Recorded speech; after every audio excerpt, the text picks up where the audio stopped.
What is up, everyone? Welcome back to another edition of NASCAR DFS Preview. I'm AustYn. And I'm Yacs. And we're going out west to Las Vegas Motor Speedway for the South Point 400.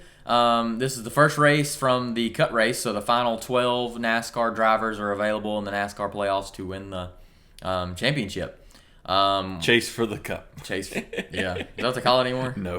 Yeah. They quit calling it that like probably 15 years ago. Yeah, it's all the same thing, though, pretty much. Yeah. But with 16 drivers, and then it cuts down to 12, and then it cuts down to 8 after 3 races coming up here. So it'll be Vegas, what is it? Talladega, and the Roval. And the Roval. Yep. It's going to be pretty hectic. This is basically going to be the most calm race pretty much of the rest of the round. Yeah, Talladega is going to be very hectic. Never know what's going to happen there. And then the Roval will be okay, but, I mean, you know, Chase Elliott, Truex, those guys are going to be dominating that race. You just have to run well there. You just have to stay out of the wall, stay out of trouble. Yep, so this is a race that's probably going to be dominated by one of the top drivers in the field.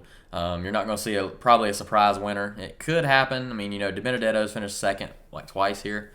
Stenhouse has came close a few times. So you might see some, you know, drivers running pretty well, but like on the lower tier. But I expect a big name to win. We've seen a lot of tracks here lately that it's been driver oriented. I mean, these mile and a halves, they're more so car oriented. Pretty much. Yeah, it's going to be what you have under the hood and what you can do performance wise with your vehicle. Yeah, and it's a 550 horsepower race. So the higher downforce, lower horsepower package. So a lot of the drivers this year, you either have it or you don't, basically, at these. Yeah. And a lot of the drivers that do well at the 750 don't do that well at the 550s, like towards the mid tier. So that's one interesting thing to take the note while making your lineup this week. They have 9 sets of tires, same right side compound as Texas, which they have not ran other than the All-Star race this season. Yeah. Kansas and Michigan. So those are a couple races that I looked at. I also looked at Charlotte and Kansas, or I already said Kansas, but I did look at Charlotte and Kansas as my big races. Didn't really look at Atlanta. Atlanta's so totally different than Vegas, really. It's going to be totally different next year. Pretty much. Because it's going to be a whole rebuild, basically. Yeah, pretty much. Yeah. So that's one thing to note. 267 laps, so it's not ultra important to pick the driver that leads the most laps, but you know you're going to have a winning lineup if you pick the driver that leads the most. But you can win without having the guy that dominates the race. So yeah, that's pretty much all I have for. Just track position is going to be a big thing. Yeah, you don't have to necessarily pick the lap leader in these kind of races for sure, but it'll be interesting. It'll be interesting to see what happens. Yep, for sure. So let's just go ahead and dive deep into here and see what DraftKings has to offer for us here. So looking here, you can tell that Kyle Larson, there's no shock there, is the most expensive driver at 11-1. And, you know, one thing about DraftKings, they're actually sleeping on their job because they do not have the starting positions. We do this lineup later in the week, so it's always there. Now, last week, Yachts had Fanduel, and they didn't have their starting positions set. So I might be a little rough on telling you where they're starting, but I'll give you a good ballpark figure of where they're at. So Kyle Larson is starting on the pole. I'll keep it pulled up, so I'll let you know if you're right. Kyle Larson is starting on the pole at 11-1. Kyle Busch, I believe he's starting in 10th. Yep. He's at 10-8. Denny Hamlin is starting in 6th. 6th place. At 10-5, and Chase Elliott is 10-2, starting in 11th. Yep. So we only have 4 10K drivers. Actually, you know, Larson is so highly priced. There's only 3 drivers in the 10K range. 10K period. 9-9 is Joey Logano, which I believe Joey probably could have been 10,000, especially with, I mean, he's starting in 9th, and he's the best average finisher at this track. His average finish is 8.4. He's got 11 top 10s and 16 starts. Joey Logano is very good at Las Vegas. Now, one of the things that I'm definitely going to do, so Kyle Larson starting on the pole. He won the March race. I'm going to go ahead and pick Kyle Larson. Not even going to think twice about it. I see him leading at least 100 laps and probably getting a top 5. Hendrick is very good on the mile and a half, and Larson has been dominating the mile and a half. So I look for him to dominate this race. I don't see any differences really.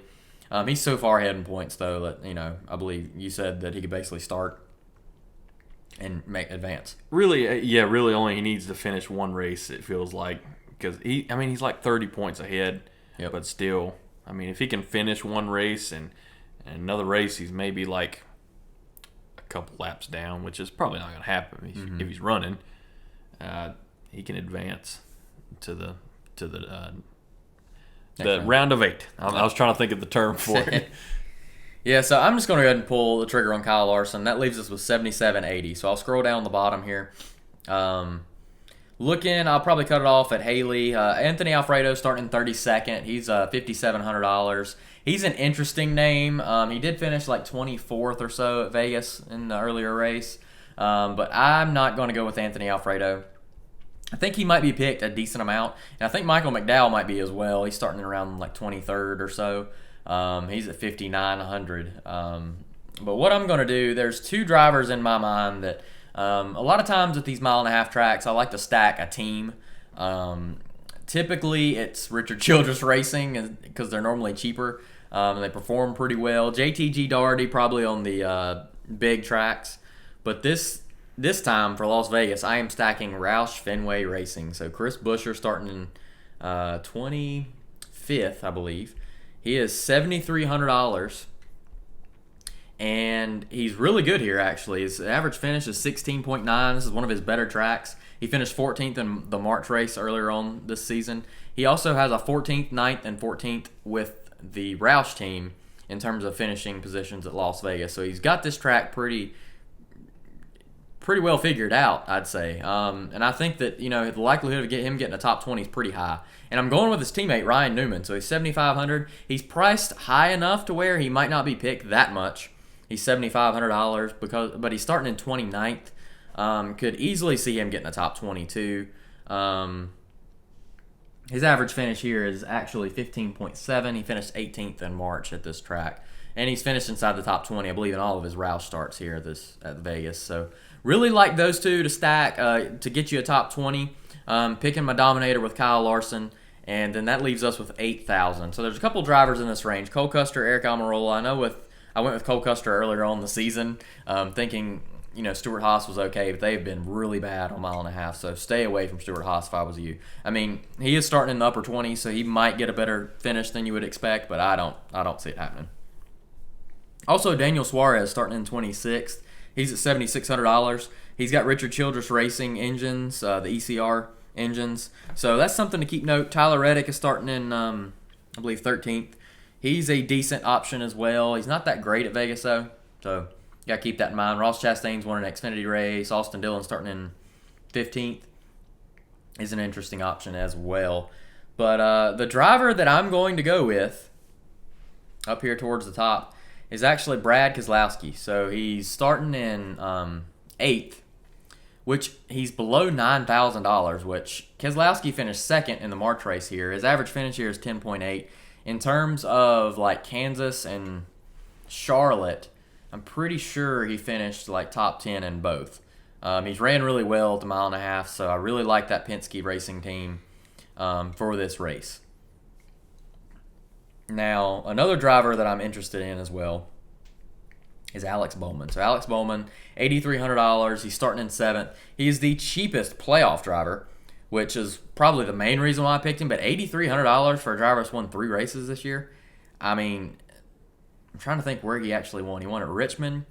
I think it was mile-and-a-half, the other 2. Yeah. God, I can't think now. But anyway, I know he's got 3 wins. I'm looking it up. I'll let you know. His average finish here is 19.7, which is not great, but you have to think that Bowman ran for BK Racing and Tommy Baldwin for a little while, so he's kind of like Matt DiBenedetto in terms of average finishes. It's not the best thing to look at for him. He's not been the best equipment. Yeah, but, I mean, he's at Hendrick Motorsports. I really like this team's speed here at this track, and I really like Alex Bowman. He is out west. He's born in Arizona, so out west, maybe he's got a little home field advantage Richmond, there. Dover, and Pocono. Never mind. Yeah, well, none of them are mile-and-a-halfs, but all 3 very different tracks. Yeah. But he has one at Chicago and Fontana. I can't believe he's won 3 times this year. Yeah. I mean, Hendrick, they've been fast. Oh, yeah. And if you put yourself in, if you stay up front, you can put yourself in a chance to win, especially with this package, a lot of drafting and stuff. So I really like Alex Bowman in that spot. Christopher Bell's another one I kind of toyed with a little bit, starting in 12th. He's not a bad option. William Byron's really not either, starting in 3rd. Ryan Blaney actually is very good here. His average finish is 9.8. Oh, excuse me, 9.2. Kyle Larson's actually got a 9.8 average finish, but that does leave us with $7,100, and I'm gonna pull the trigger on Ricky Stenhouse Jr. So average finish of 19.3 here. That's really all we need. He's starting in 23rd. He finished 11th here in March, and he has got a couple top 5 finishes here at Vegas. He runs pretty well, so I really like that option. Now, some other options that you can go with here that I did mention, like I even thought about stacking Tyler Reddick, Austin Dillon, Ryan Newman, Buescher, and Larson, and then maybe putting like Chastain in, but I really only have one driver that probably will win the race. So I kind of thought that was spreading myself thin. And you could go with Anthony Alfredo. That would be another driver that I would think about going with. That leaves you with 9,200. Still believe you could go with Bowman there and even pick Joey Logano, which is actually a pretty solid lineup. But Anthony Alfredo is pretty risky. And Joey Logano is starting 9th, which is one spot lower than Keselowski, but I mean, $1,200 difference. That's quite a bit in terms of value. So I'm going to clean this up a little bit here and show you what I got here. So Kyle Larson at 11-1.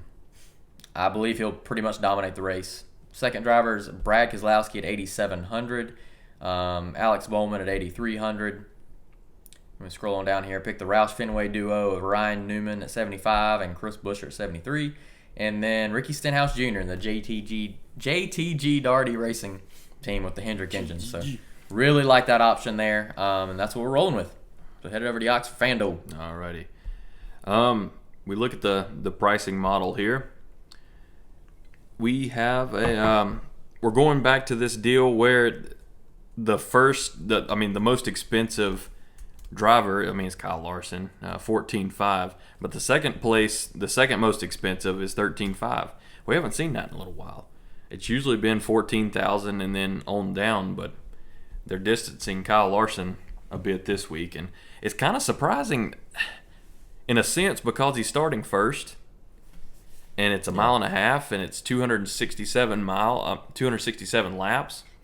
It's kind of a little bit surprising that they're gapping that 1,000, but it's really hard to go against Kyle Larson in any week. Yep. In any week, especially this week. Mm-hmm. And we're going to go right out of the gate, pick Kyle Larson. 7.5 in his last 4. He missed that one race in 2020. Like Austin said, he was the winner in March, and it's just so hard to go against him. He's got a 30-point advantage over everybody. Last week, he didn't have to have a good finish, and he was really pushing it, and he won the race. Yep. So that just shows you he's not giving up, even if he's advanced.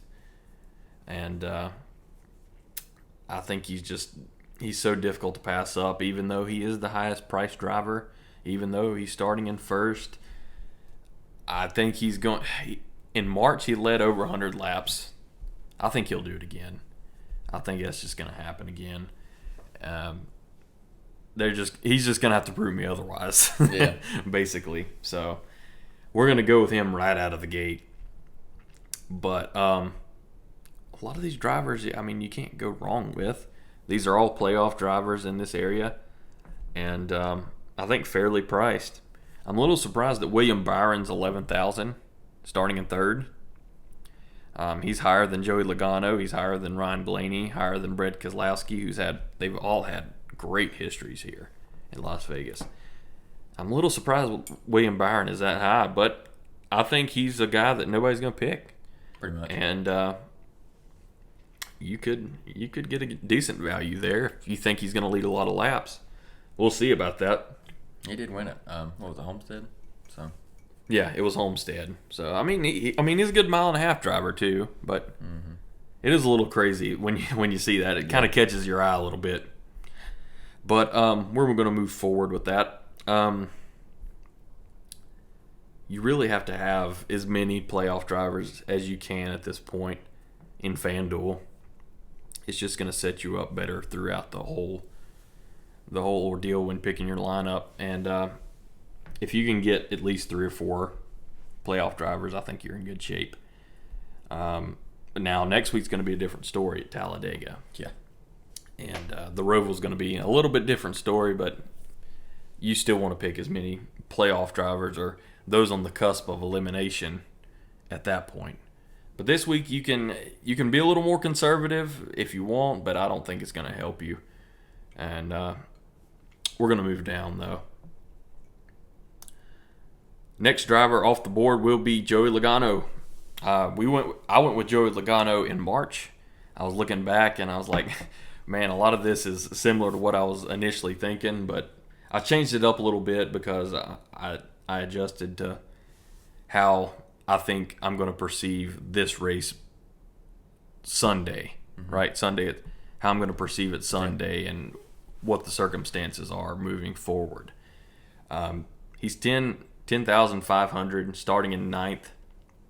Like Austin said, 8.4 average finish in his career, 16 races. This is his best career track of more than 3 races. So it's hard to pass up a guy when a caliber as good as Joey Logano, when you know it's his best track. So it's hard to pass that up when he's starting in 9th. And he's fairly cheap, 10,500. He's like a lock Fanduel. Yeah, for sure. And 6.8 in his last 5. So what I like to do, and if y'all watch these videos, you know I like to do the more recent, how they've performed recently, and I cut it off at 5 this week. And 6.8 is his last 5. That is the second best among current drivers. And I don't think I mentioned Kyle Larson. Maybe I did. 7.5 in his last 4. Yeah, I did. 7.5 in his last 4. So he was third in the last 5 grouped in that together. And we're going to get the next guy off the board. And no, not yet. We're gonna wait a little bit. We're gonna move down a little bit. I was getting ahead of myself a little bit. Yeah, these guys, they're going to get lapped. 1.5 miles. Same old story. Next week, maybe a different story. Maybe, Yeah, some of these guys could find themselves possibly winning the race. I don't know. Who knows? But this week, 1.5 mile track. They're just not going to compete. Going to move up. I'll cut it off at Alfredo. Alfredo had a 24th place finish. I believe Austin mentioned that earlier.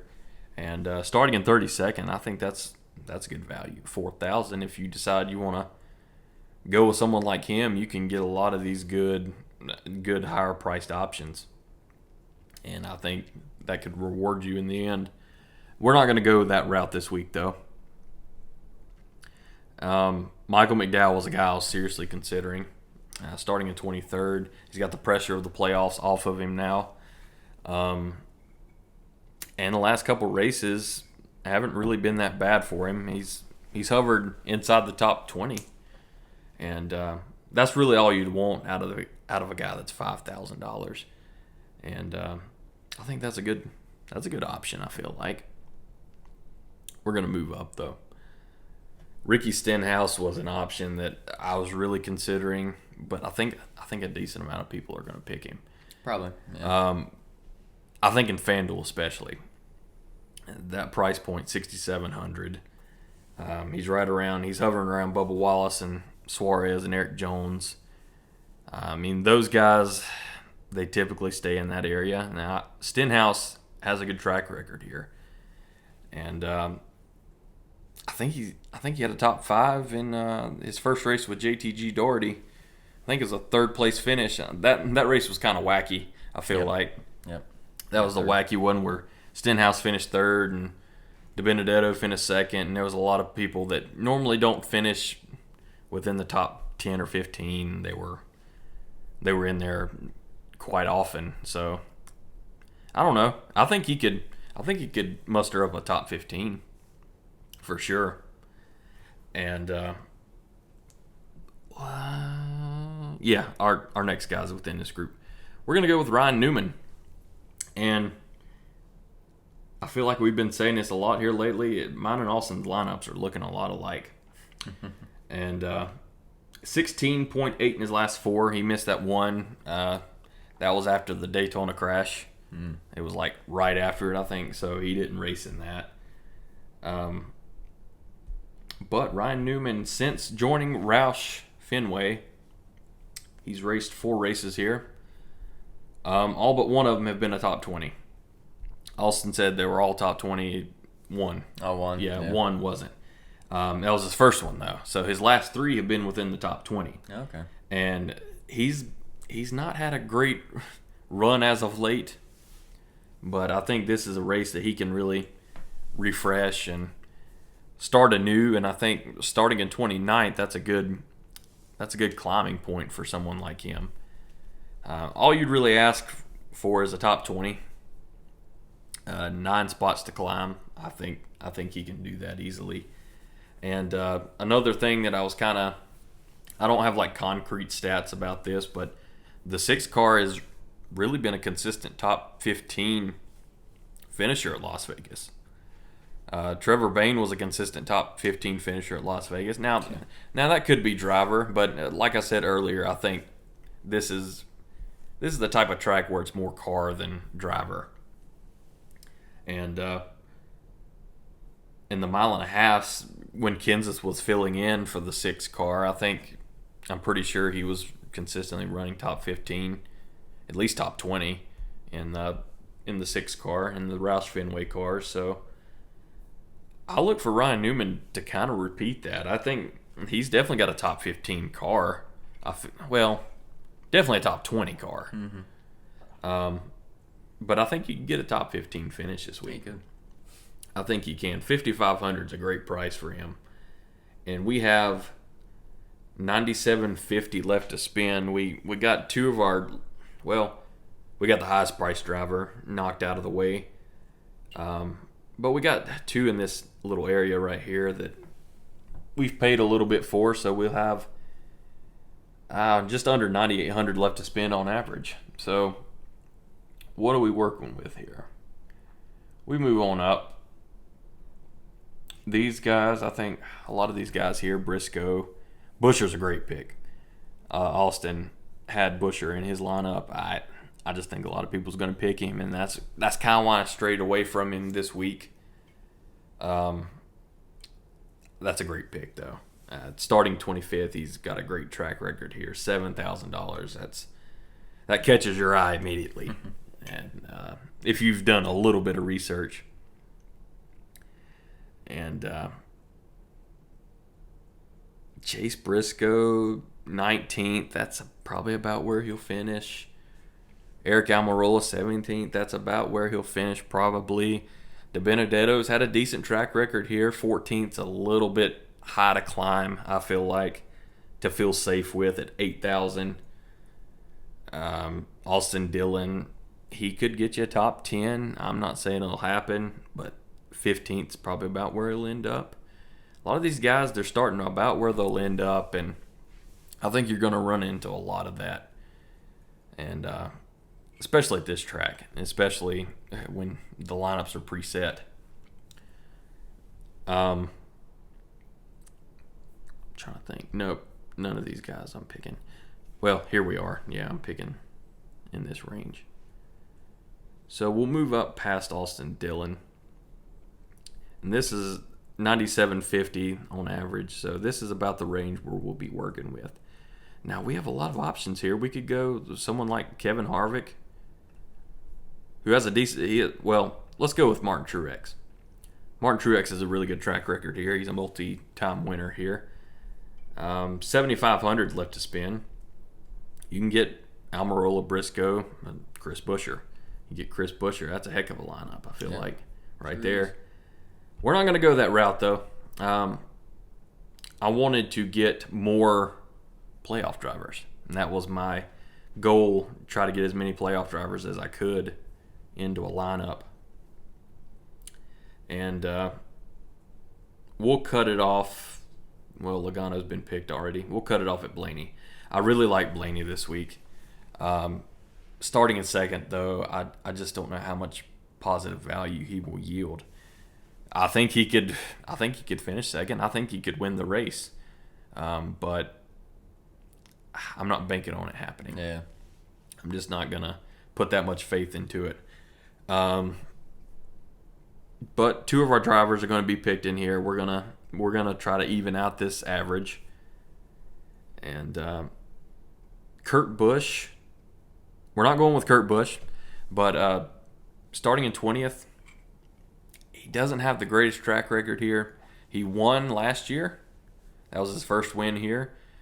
I think immediately everyone thinks that Kurt Busch is great here because he's from Las Vegas, but he's really not. And hopefully a lot of people will be persuaded by that. And they'll see the 20. They'll see the 20, and that'll catch their eye on FanDuel. Yeah. And they'll be like, oh, he's starting 20th. He'll probably get a top 5, top 10. I mean, it could happen. I ain't going to say it's not going to happen, but I think there are better options for sure.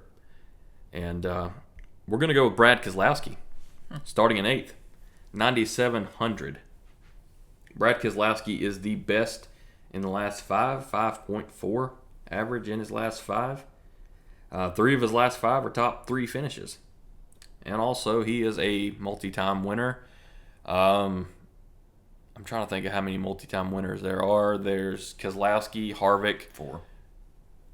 Logano and Truex. Yep. That's who I was thinking. You said it before me, though.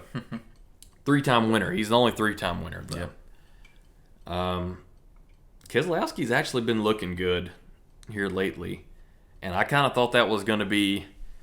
He was on his way out from Penske, and he was just kind of... I'm not going to say take it easy, but... I thought the stats would go down a little bit, but he's been running pretty well as of late. All you're going to ask of him is a positive yield, positive value, 7th or better, and I think he can do it. History's proven that. 5.4 in his last 5. 3 of his last 5 were top 3s. So he's more than proven at Las Vegas, and I think he'll finish well. 9,700. I don't know how many people's... I mean, I think a lot of people's going to pick him just based on the fact that he's a playoff driver and he has a good history here. But we'll see. I don't know. Yeah. We'll see. But the next guy that I was going to... Next guy and the last guy, I don't think a lot of people are going to pick him. That's Christopher Bell. Starting in 12th. Maybe they will. Maybe they'll see that double-digit starting spot and they'll say, we may want to pick this guy. But I think a lot of people are going to be turned off by the fact that Christopher Bell does not have a great Cup Series history here. 21.3 in his only 3 races. 21.3 average. But Christopher Bell's really good here. And Xfinity Series, he's raced 4 times. In the Xfinity Series, he has 3 top 5s. He's not won a race, but he's got 3 top 5s. And the most encouraging thing about it, though, he finished 7th in March in the 20 car. And I think that's just encouraging when you're seeing this average right here. Like I said, I had 90, almost 9,800 on average left to spin, and you're seeing that he's in that area. I think that's just an encouraging sign that he's finished in the top 10 in that same car at this track. And you don't really see that with a lot of these guys. You don't know what you're getting into with, especially with the guys with his experience level in the Cup Series. Like I've said before, Tyler Reddick, Ross Chastain. You just don't know what you're getting into with a lot of these people. Eric Jones, Chris Buescher's had a little more experience, but Chase Briscoe, those kind of guys. You don't know what you're getting into because in the last couple of years, it's just been they went by the seat of their pants basically with the lineups, and they haven't had qualifying. It's just really tough to tell how good they are at these tracks. Practice, it's hard to tell how good these drivers are. Yep. And I think we got a good lineup here. We're gonna refresh it. I've been rambling on enough already. Kyle Larson right out of the way. He's the best driver right now, and it's just so hard to pass up on him. 7.5 in his last 4 at Las Vegas, and he was the winner in March. So look for him to do well if not win, at least do well. I'd say top 5s, unless something just horribly wrong happens, I think he's getting a top 5 for sure. Who was our next guy? Logano was our next guy. Joe Logano, this is his best track, 6.8 in his last 5, and 8.4 in 16 career races. That's a crazy stat, and especially when it's like a mile and a half, because like I was telling Austin earlier, this wasn't on video. I was telling him earlier, this is a track that I feel like there's a lot of guys decent here, but not a lot of guys that are great here. And Joe Logano's the best of what we have to offer, so I think he's going to do well again. Brad Keselowski, 9,700. He's a playoff driver. He's a multi-time winner, 3-time winner, and he has the best career. I mean, he has the best average in the last 5, and he's really good in his career here. So look for him to do well again too. Christopher Bell, not so great in the Cup Series, but in the Xfinity Series, he has been a proven driver at Las Vegas. 3 top 5s in his 4 races in the Xfinity Series. And he had that 7th-place finish in March, so that's, I said encouraging a lot, but it is an encouraging sign that he's getting that good of a finish in that car. And our last driver is Ryan Newman. Not a good run as of late, but he is a decent driver here. 3 top 20s in his last 3. And really what I was wanting to hit on with him is that 6 car has been consistently good here. And Chris Buescher's been consistently good here too. So all you need is a top 20 out of him, and I think you'll get it on Sunday. And that's what I have for FanDuel this week. Yep, so there you see it. The DraftKings and FanDuel strategies. Basically, when we make our lineups, we don't do them together because they're 2 separate things, but we pretty much pick a lot of the same drivers each week, especially as the season winds down. So you kind of know what drivers are performing well towards the end of the season, and what drivers to stay away from, and you have a lot more sample size. So you tend to be a better DFS player at the end of the year, from what I kind of gather anyway. Well, you should be. Yeah. I feel like. Yeah. Yeah, so, but yeah, that's what we have to show you there for Las Vegas. If you got any questions, comments, or concerns, or anything like that, if you say that lineup stinks, that lineup's great, whatever, you can put it on the comments below on the YouTube video. You guys are cool. Yeah, you can say that. Maybe, I mean, whatever. Say what you want. I don't care. And you can subscribe to our YouTube channel. That way you know when the videos go up each week for the NASCAR videos. And hit the bell notification, lets you know when they go up. I don't know if I mentioned that or not. But yeah. So you can also check us out on www.thesportschief.com. Also on Twitter and Instagram at thesportschief. See what we got going on there. So yeah, that's pretty much it. Yep. And hope you have a good race weekend at the South Point 400 at Las Vegas. Alrighty, thank you.